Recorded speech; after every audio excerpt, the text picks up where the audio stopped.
We're going to be talking with Dale from Bad County after the 6:30 news because he's bringing attention to.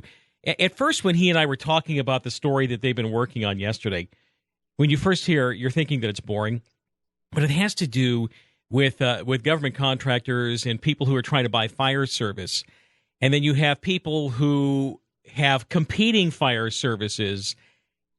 And it appears that they're doing one of my least favorite activities when it comes to government power. When one particular group or business tries to increase regulations or change the rules of the game through government power in order to squeeze or force out competition. Is that pretty much what we're going to be touching on here first this morning? That's pretty much where we're going. Okay. All right. What's happening? There's a small company in Merlin called County Fire and Security. That's not Josephine County. It's just called County Fire and Security. So is it a private firefighting agency? That's right. That's right. They're a subscription-based service.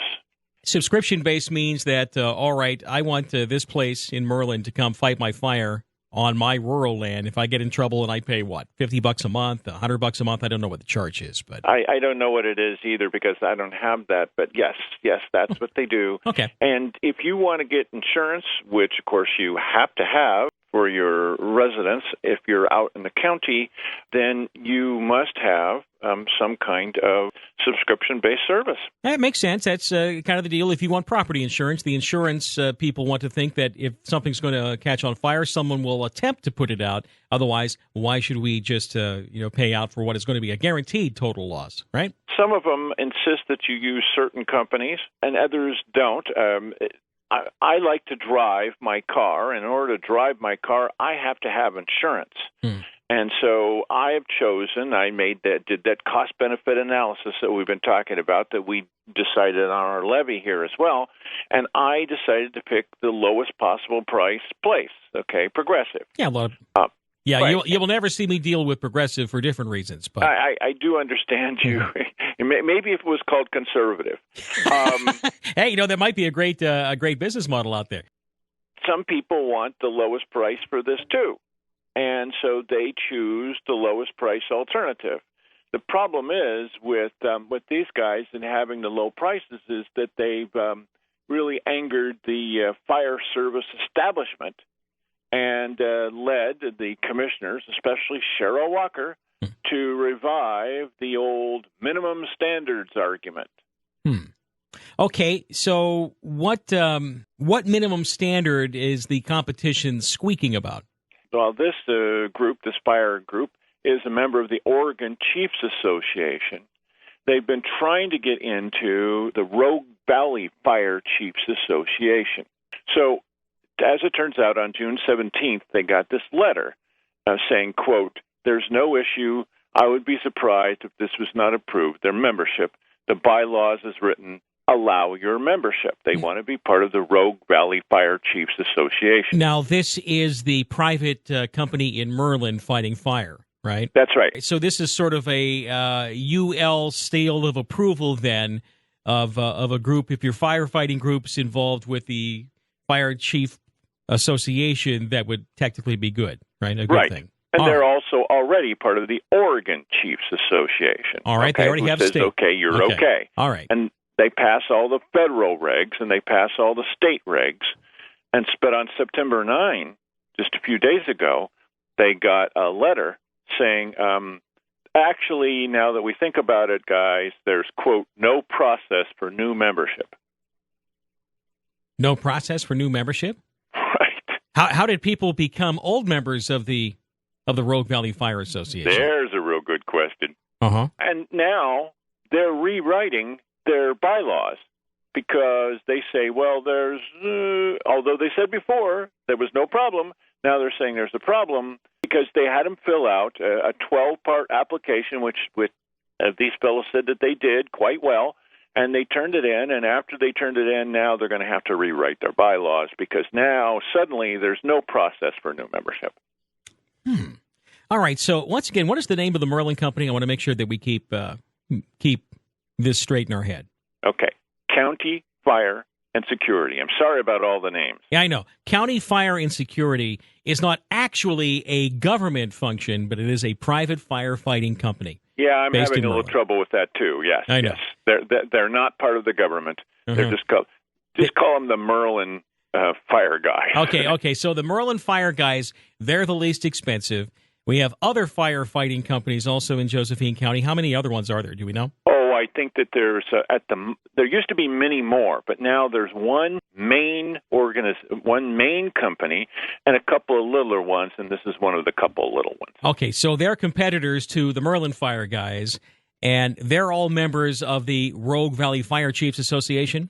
Right, and there are several of them that are also members from Jackson County. For example, over in the Evans Valley, Weimer, near Rogue River, that's Fire District 6. They are members. Okay, so everybody else is members, but the least expensive provider wants to become a member, and now all of a sudden they're said that, well, we have to change rewrite the bylaws in order to come up with a way to admit them, although they've admitted everybody else in the past, which looks a little funny right on the surface. But let me ask, though, because I was under the assumption that this may have been some government action. Where's the government action involved in this? Yeah, we're coming up on that. Okay, because, I mean, the Fire Chiefs Association, they can pretty much decide who they want to come in or not come in, I suppose. It right. is private, or is that not private? Maybe it's just we're coming up on that. Okay, all right. You know that if you're going to be a fire group, that you're going to have to work with others. You have to work and play well with others. Sure. And so lots of mutual aid involved with fire companies. That's right. So they want to join this group, which will help train them to work with others and be comfortable with them and all the rest of that. But they said, well, you can't really join us unless you're part of the Rogue Valley Fire Chiefs Association. Okay. Then they'd like to join with 911 so they can get phone calls to go out and, we're on assignment, or here's something, or here's your information.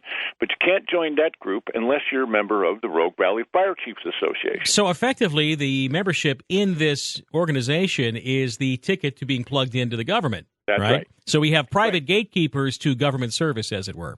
That's right. Now, they put in a request to the city of Grants Pass to purchase water. If there's a fire hydrant near them, and they want to be able to use the water. Now, but the city of Grants Pass says you have to be a member of the Rogue Valley Fire Chiefs Association. Right. Okay. But there's no stated criteria to be a member of that organization. There's no stated criteria to be a member. All right. So yeah. So now. So in other words, Rogue Valley Fire Chiefs Association is the gatekeeper, right? That's right. And they say they have no ability to accept new members. How do they accept the old members? They don't say. Okay. Is this That's nice. So now the county government gets involved, specifically Cheryl Walker. Cheryl Walker is liaison to the emergency services manager. She's a liaison, as I understand it, to the Rogue Valley Fire Chiefs Association. And she's the liaison. In fact, she got herself and her husband put on the 911 board when we were talking about subscription-based helicopters that were supposed to take you off to the hospital. May you remember that? Oh, yeah. Okay, so I'm seeing some big dots about to be connected here. I'm sensing it coming. There's big dots, all right. So, all right. Sitting in with the commissioners, talking about why the commissioners need new rules about who should be admitted to be acceptable by the county government, is the Rogue Valley Fire Chiefs Association.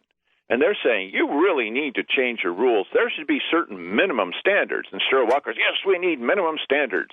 And I will translate for you. Cheryl Walker and it would appear the Rogue Valley Fire Chiefs Association are saying, we don't think that this low-cost fire protection provider in Merlin is worthy of the government blessing. We wish to squeeze them out, right? They wouldn't mention them by name, but I asked the guy after the meeting, you're talking about the Merlin-based company, right? Well, back in 1770. No, I'm asking you. Are you talking about Lincoln Free? No, I'm asking you is this who you're talking about? Well, yeah, they've got some challenges. So, in other words, the good old fire boys want to squeeze out the lower-cost fire boy. Boy, it sure looks like it. Now, here's my big question. They used, I don't know how they came in, but they used one of the coffee companies in town as an example. And what I said to them after the meeting, because, of course, you can never say anything during the meeting, why is this guy the only one sitting at the table? You've got a couple of guys from the Merlin company sitting right here in the audience. Why aren't they sitting up there? Why aren't you talking with them? And what business is it of yours to set up stricter standards than the state has? Now, wait a minute. The country, the U.S. has certain standards. The state has certain standards. We've got such houses made of straw or whatever in Josephine County that we need stricter standards than the state? No, it's called the Good Old Boy Network in Josephine County is trying to protect its nest and using the power of government via Cheryl Walker as the liaison to protect them from a lower-priced, more aggressive competitor. Well, they're about to adopt these new rules. They're just about to do it. And so one of the new rules for the minimum standards now, guy comes up, well, you got to have 24-hour coverage at a station. And Keith Heck, God bless him, every once in a while, Keith Heck wakes up. And he says, now, wait a minute. How many members of the Rogue Valley Fire Chiefs Association fulfill this 24-hour thing? Well, actually, none of them. And this is a minimum standard? So, in other words, if they were going to follow their own rules, as it were, the new rules, they'd all have to resign from the Rogue Valley Fire Chiefs Association. But here's the other bit of corruption that we could see coming through this Josephine County action here, Dale. Yeah. We are forced to raise our prices because the government made us do it. Now, my point is, if you're going to have, if you want 2 boys and a dog fire service, because they're the lowest priced alternative, and you can't get insurance for your property unless you have some kind of insurance, like I have the lowest price insurance to drive my car, right? Then what business is it of the government? Well, the business of the government is whatever the business of the government thinks or the government thinks his business is. That's the problem that we're dealing with here right now. But this is very stinky. And I know this is one of those stories that when you first hear about it, why are you digging into this? It's the fire contract and the standards. It's like, this is it. You're illustrating the problem there. Don't you want the children? Think of the children. Yeah, Bill, think exactly. of the children. Don't you want the children to be safe? And what about your cute little cat? You want Fluffy to be safe, right? We have to have certain minimum standards that the other companies can't meet either, but you're going to have to impose these.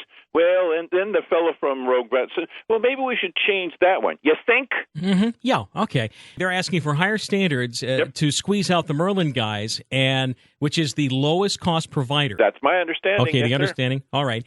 And is there any indicator that the low-cost fire guys in Merlin have not been able to adequately respond and perform to their customer satisfaction? They say absolutely not. That's what they say, absolutely not. Now, the previous guys, the guys that owned the company before, and they're no longer part of this in any way, and it's been quite a while now, it used to be called Inland. There were a number of people who were not happy with Inland. These are not the same people at all. There's no contact. So you can't compare what Inland did to what the Merlin guys are doing now. You shouldn't. Okay. And they pass all the other things. They're part of everything out there.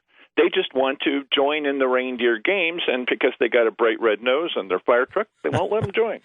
All right. So did they go to raise the standards artificially above what the state calls for, or did they not? They're just about to do that, right. And the people who wrote the standards are the Rogue Valley Fire Chiefs Association. Imagine that. This is that cronyism which goes on when you have these private organizations that effectively merge with government power through Cheryl Walker and the Josephine County Commissioner. I'm glad you kept an eye on this story. It shows the problem quite clearly here.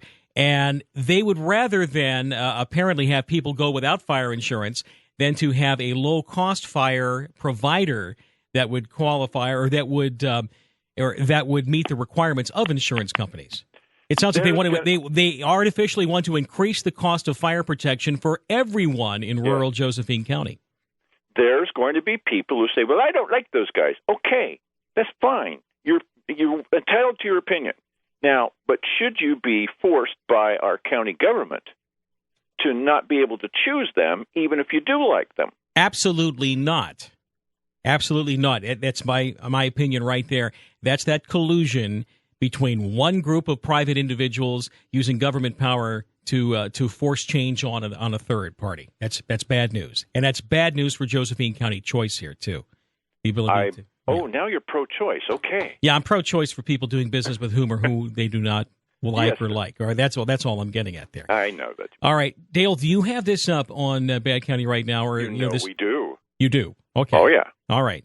I'm going to repost it this morning. I was a little remiss. I couldn't get to it last night. It was a long day. But now all you need to do to see the entire story from both points of view, so let's be fair, is you go to Bad County, you click on Sunday at the top, and you'll see everything the county commissioners have to say. We also posted it separately because Mike and I, we talk about it. Okay, that's what we do.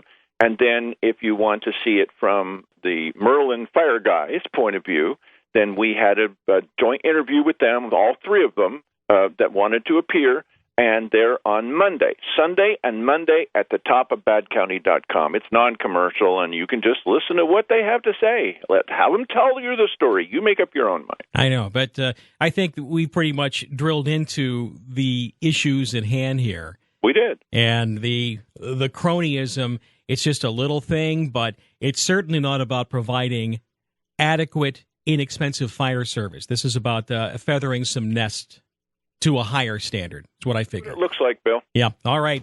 Dale, thanks so much. Badcounty.com, and we will talk to you soon again. Thanks again. Thank you. Goodbye.